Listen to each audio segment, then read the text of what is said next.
Guys, may ibon dun sa taas. Oh, nagwo-walking ako. Nakita ko siya. Yan. May anak yan siya dyan, guys. Pinapakain niya. Ang cute.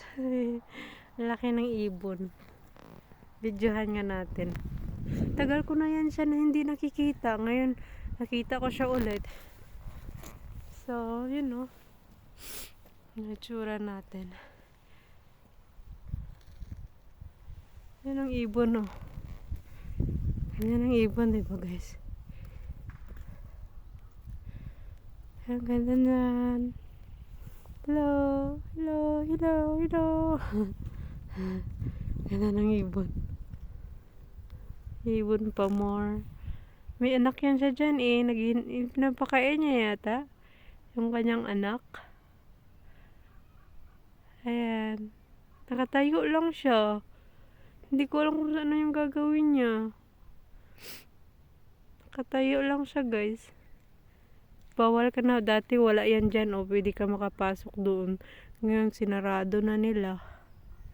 Ayun, doon sa taas, oh. Parang nilagyan nila ng bakod. No, para hindi ka makapasok doon sa kung saan siya nag-ano. Ang cute niya, 'di ba? Hello. Hello.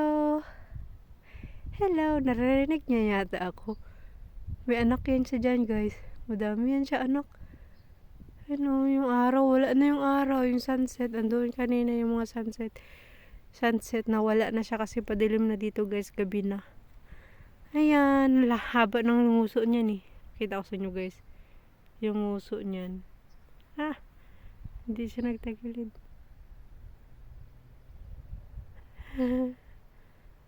Ayaw niya. Ayan o, gumagalaw siya, diba? Ayan. Katayo lang siya dyan. Dyan lang sa taas. So, walking tayo dandahan. Kunwari, wala tayong inaano. Hindi natin siya pinapansin. Ayan. Tingnan niya yan. Ang cute. Ayun. Hello. Pinapakain niya. Last time may nahuli yung asawa ko na isda. Dito sa tabi ng lake namin. Binigay ng asawa ko dyan, oh. Yan yung may-ari, oh. Yan yung bahay. Yan yung binigyan ng asawa ko ng isda para ipakain dun sa kanya. Sa mga anak niya. So, yun lang guys. Patago na siya. Hindi na siya nakikita. Andun na sa gitna. Okay guys, thank you for watching. Bye everyone. Bye-bye.